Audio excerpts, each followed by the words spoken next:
What's up, everybody? Rosso Roster Reviews here, and I'm back at it again with another video, and today I'm giving my predictions for Season 7 of Game of Thrones. Today is finally the day the episode's going to premiere, the season's going to premiere. It's finally back after a extra long wait, so let's just, without further ado, just jump right into this and let's get this over with. Also, this video is going to contain spoilers from Seasons 1 through 6, and potentially Season 7 if I actually happen to be right. So just be aware of that as you're going through this, if you want to stay spoiler-free. I'm not going to go too much into the leaks, so, you don't have to worry about, like, outright spoilers and potential stuff like that. I'm just giving my predictions of what I think is going to happen, so, bear with me. First things first, let's cover the death predictions. I think that's kind of the easiest way to start, so that way you know where I stand about who's going to bite the dust, and then I'll go into why later. First and foremost, the obvious choices, the Sand Snakes. Their story was awful. It was terribly received by the fan base, and it just makes sense to just write them out of the show now. Like, when it comes to death predictions this season, I kind of think to myself, like, what role are these characters going to have in the War for the Dawn? If they don't really have a role, there's a high chance that they're going to die, so that's kind of where I'm basing a lot of that from. But for this particular one, I'm going to go over basically that the Sand Snakes were awful. The way that their storyline was handled was awful. They completely changed it from the books. Doran Martell had this awesome scheme going on. He was pulling some strings you didn't know about and all this other stuff. And the Doran storyline in the books was fantastic. And then they just took a massive dump on it. So with that, I think they're going to die. Because I think basically, Euron is going to bring them to King's Landing. He's going to capture them in a naval battle. And bring them to King's Landing. That's a lot of those scenes where we see, like, Cersei, like, sneering and, like, tensing up and, like, clawing the throne. Because, they're probably talking shit about how they loved killing Marcella and all that other stuff. So she's, getting a little rattled. And, I think it's her place to kind of get that revenge. It's kind of the only time I'll say that about Cersei, to be honest. I'm not a huge fan of what they kind of changed her character to be in the show. Lena Headey does a fantastic job of playing what they've written her, but I would have liked to see her play the more traditional Cersei as well. I think she really could have pulled that off as well. Tying in with the Sand Snakes, I think Yara Greyjoy is going down as well, unfortunately, because, we see her hanging out and getting cozy with Ilaria, so I think that's going to just end up being a package deal pretty simply, and, Theon's going to be a little torn up about it and is, really going to set up him versus Euron as kind of like a side story for him to get revenge on, him killing Yara, and obviously Balon. Next on the chopping block is kind of another obvious choice, but I'm going with everybody's favorite string puller, Peter Baelish, aka Littlefingers. I think it's pretty obvious because he's been pulling the strings and setting things up and pitting people against each other this entire time, and a lot of people that he's backstabbed and have seen backstab other people are all converging with each other now, so it's really only going to be a point where they come to it and go, why is Baelish with us? Like, he betrayed Ned Stark in the City Watch, and then Varys is going to be like, yeah, I know, I was there, and the Hound's going to be like, yeah, I know, I was there, and Cersei's going to be like, yeah, he's been playing us the whole fucking time. It's just going to build up, and I think that's really going to be Sansa's place. I go over that in another video that I was hoping to get up by now, but it might not be up, and it'll come up soon, but I'm going to go more into Jon versus Sansa for this season, so I'm not going to really cover that now. But Peter Baelish's death is a huge thing to do with that video, and I think it's really her place to either execute or order the execution of Peter Baelish. I think that'll really round out and complete her story arc from naive young girl to, strong, powerful woman and player in the Game of Thrones and all that. And I think, obviously, because, Sansa did also sort of have a hand in, betraying Ned in that first season when she ran to Cersei and was like, oh my god, my dad wants to take me away, but I want to be betrothed to to Joffrey and be queen and this and that. And, she kind of had a hand in betraying her own father. So I think it would be a nice way for her to kind of redeem herself by killing Peter Baelish or ordering the execution of. Lord Manderley says it very well, Jon Snow avenged the Red Wedding, but yet we haven't seen anybody actually avenge Ned Stark, and I think that will be Sansa's place, and Sansa will get the credit for that. Now for some of the heartbreaking ones. I'm just going to kind of speculate as to who else is going to join Jon on this great ranging we see in the trailer. You know, obviously we see Tormund, Beric Dondarrion, Thoros of Myr. That would lead me to believe the Hound's with them. You know, we see somebody with a giant warhammer. That might be Gendry. Random wildling number 1 who may or may not end up having a name. He just kind of looks at the camera and, you know, keeps running. Stuff like that. But I think Beric and Thoros will both die. I think they're kind of a package deal. So you lose one, you lose both. I know a lot of people are saying that Jon's going to die and, you know, in this fight with the White Walkers, and that, you know, Beric will give him the kiss of life that would resurrect him again. But I'll be honest, I really hope that doesn't happen, because then it basically, I will never worry about Jon Snow in a battle situation for the rest of this series. Like, it just makes no sense to always have this guy come back from the dead every single time. And I get that, yeah, so he kind of used up Mel, and now, you know, Beric would be dead, but it really just, it lowers the stakes, and it makes me not worry about this dude, because he keeps coming back. Like, you've basically created an immortal that no matter what will overcome until the very end, and then it's not going to matter. Whereas, you know, I hope that he just stays in danger, but somehow manages to get out of it due to his great swordsmanship and stuff like that. Until a few days ago, I was actually kind of dead set that Cersei would die as well, but I feel like she has some fuckery to spread in Season 8, so I think she'll be safe for now, but I don't think she'll make it to the end. So moving on, story-wise, I'm just going to kind of give a rough outline as to what I think is going to happen this season. Now, mind you, I do take into account the 3-episode summaries that they released, but I'm not going to, you know, focus too much on those and explain them in depth. So you don't have to worry about that if you want to stay completely spoiler-free as well. I'm mainly really going to focus on, like, kind of some of the things I see in the trailer and base my predictions off of those. So if you haven't read those synopses, you're fine. As long as you've seen the trailers, you'll be good to go. But just to cover it anyway, again, spoilers from here on out. Alright, so starting off in King's Landing, I think, you know, Cersei's going to try to even the odds, like we did see in that summary thing. But I feel like she's going to try to, like, make a marriage pact or something to the effect with Euron, because, you know, he obviously now has bad blood with Dany just as much as he has bad blood with the rest of the Seven Kingdoms. So I think that he's going to, you know, make a marriage pact or something to that effect with Cersei. That's going to then start to drive a wedge between Jaime and Cersei that should have been driven a long time ago. Believe me. I think Jaime Lannister is one of the most underused characters in this entire story, and they've completely mishandled him. And I'm sorry that Nikolai Coster-Waldau has had to deal with this fuckery, because he would have made a fantastic book Jaime as well as he does show Jaime. But I digress. So in that, we probably get the deal about, hey, the only thing you need to do, aside from killing all these people, is you need to bring me the Sand Snakes back alive. I want the torture. I want the revenge. It's me, me, me. So, you know, that's going to play into effect as well. This will really start to show that her and Jaime's goals are completely differing, where, you know, Cersei's all about revenge, and Jaime's more about defending the throne and defending Cersei and defending the Lannister family and, you know, defending Castle Rock. Defense, defense, defense, which is kind of weird that a lot of people think that he's going to go to Highgarden. I really don't see them going on the offensive. I really see them taking a more defensive stance, you know, like we do kind of see at Castle Rock this season. So Jaime will be defending Castle Rock, as I said. We might see some, you know, early waves of maybe somebody that's not Dany, you know, try to come in there, and there might be a couple battle scenes there. So we see, like, how good of a commander he is and how easily he kind of dispenses some of these other forces.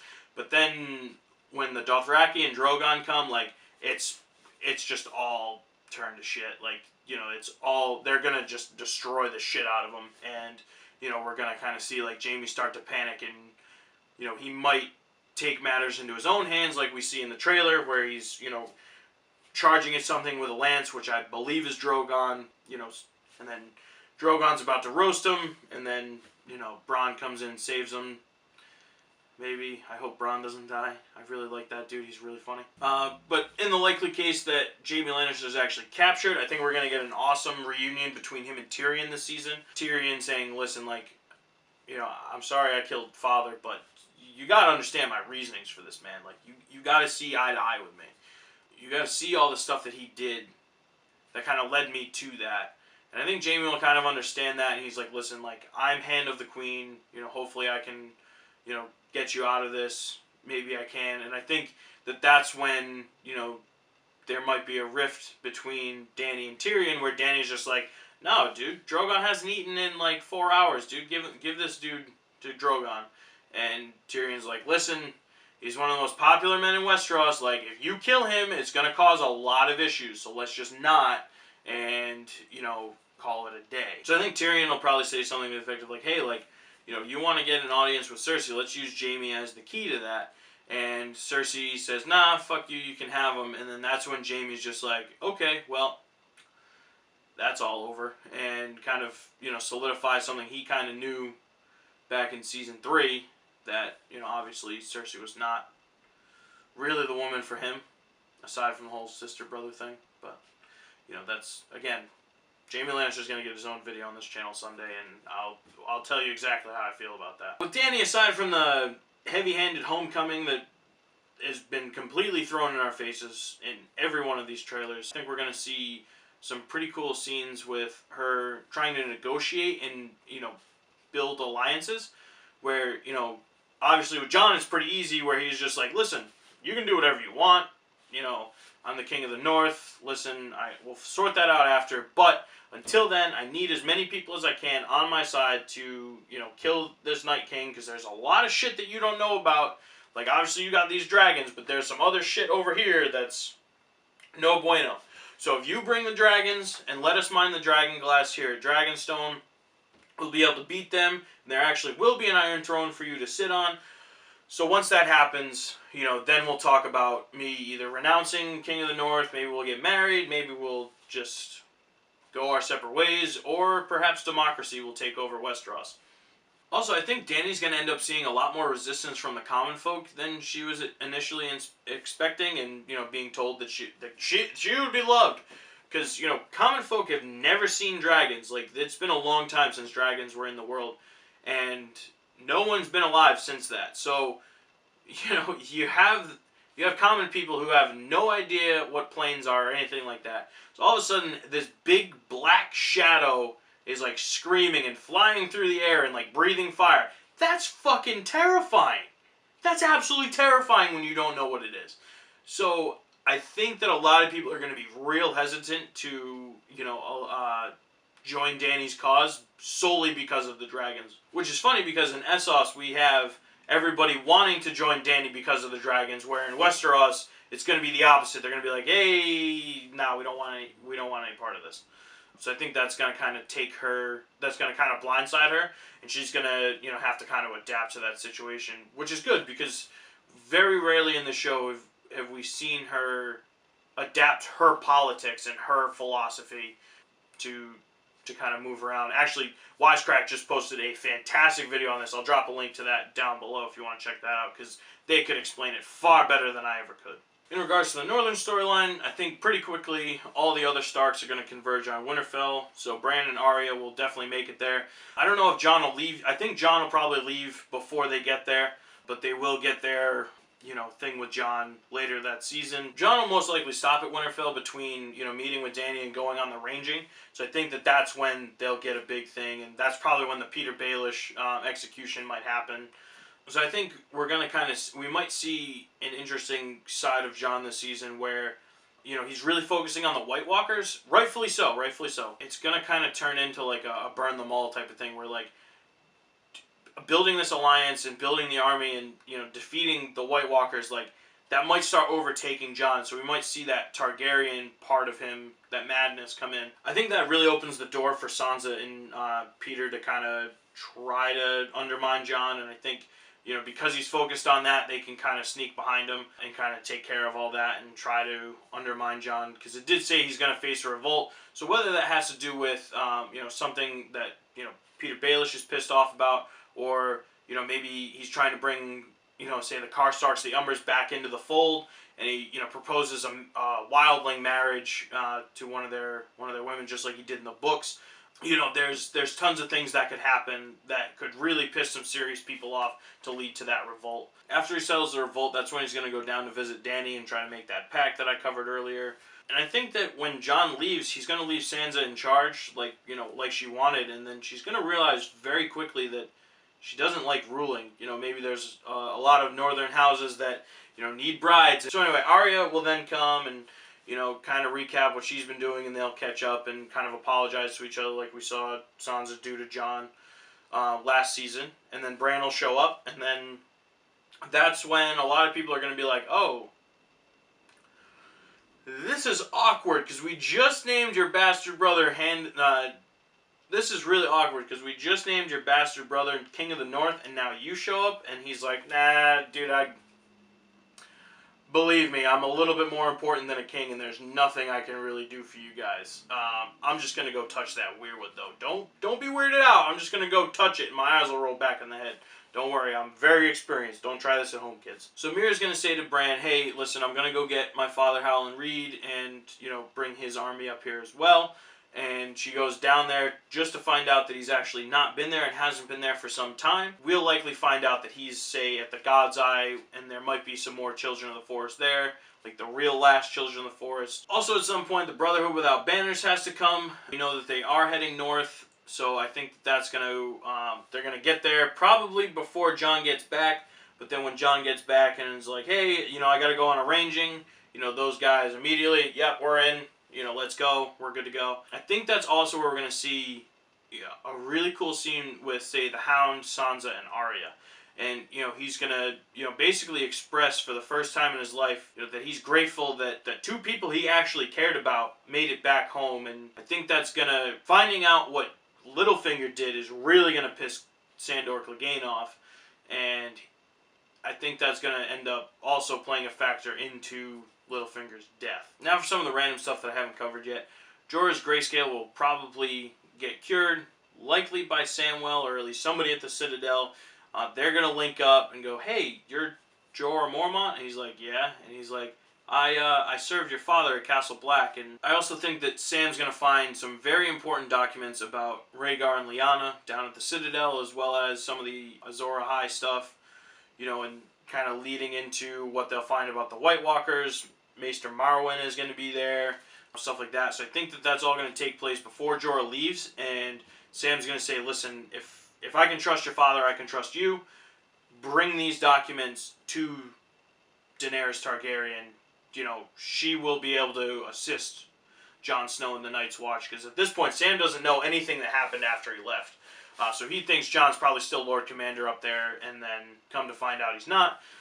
So when Jorah gets to Dragonstone and Jon's there, it makes everything a hell of a lot easier about making these connections and making alliances, stuff like that. I think at some point there's going to be a rescue mission for Gendry as well. I mean, we've seen him all over the place on set and stuff like that. So I think that there's, you know, a good chance that there's a heist scene with him. So that'll be pretty fun. So at this point, it's like basically probably going to be like the last 2 episodes. You know, they're gonna go on that great ranging up north.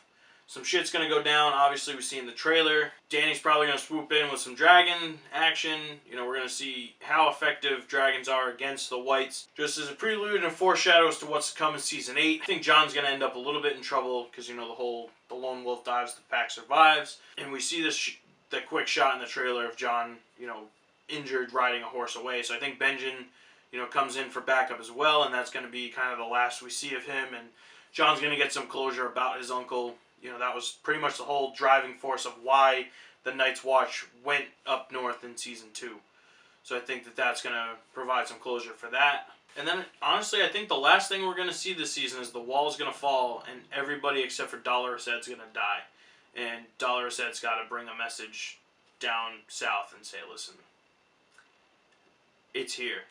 They've broken through the wall and we're fucked. So here's some of the things I do not think will happen this season. I do not think Viserion will die and become, you know, raised as an ice dragon. I think that would literally just turn the tables too far towards the Night King, that it would just make it far impossible. Especially some people are saying he's going to ride it and he's going to, you know, next time they meet, Viserion's going to grow. Like, that's not how whites work whatsoever. So I really don't think that that's going to happen to Viserion. Do I rule out the possibility of an ice dragon in this series? No, but I don't think it's likely for the show. I think it's very likely, however, for the books. Also, I don't think Jon's going to ride a dragon this season. I think it might shock Dany how comfortable the dragons are around him, but I don't think that he's going to ride one. You know, his animal really is Ghost. You know what I mean? And it sucks that due to budgets that they don't put Ghost in more often, but he deserves to be there, and I'm starting the hashtag Justice for Ghost. So I have seen some interviews that kind of lead to the hint that Jon and Dany might bang this season, and honestly, if they do, cool. If they don't, really not going to lose sleep over it. I really don't care, and if they do, I'll cross that bridge when I get to it. The whole aunt, nephew, they don't know they're related, Luke and Leia type deal that they got going on. But again, we'll deal with it when it comes, if it comes. Until then, it's really a non-issue to me. Well, anyway, guys, thanks for checking out this video. I know it's been a super long one, so if you made it this far, right, Winter's here in the comments, so let me know that you made it all the way to the end. And, you know, also in the comments, let me know what you think. Am I full of shit? Do you agree with me on some things? You know, what are your theories for this this season? And then, you know, let's find out who's right and who's wrong. I'm probably going to be wrong, but hey, isn't that the nature of the game? Anyway, guys, make sure you hit that like and subscribe button and that little bell notification, so that way, you know, you get a notification to your favorite mobile device anytime I update my channel with a new video. And until next time, Rosso, signing off.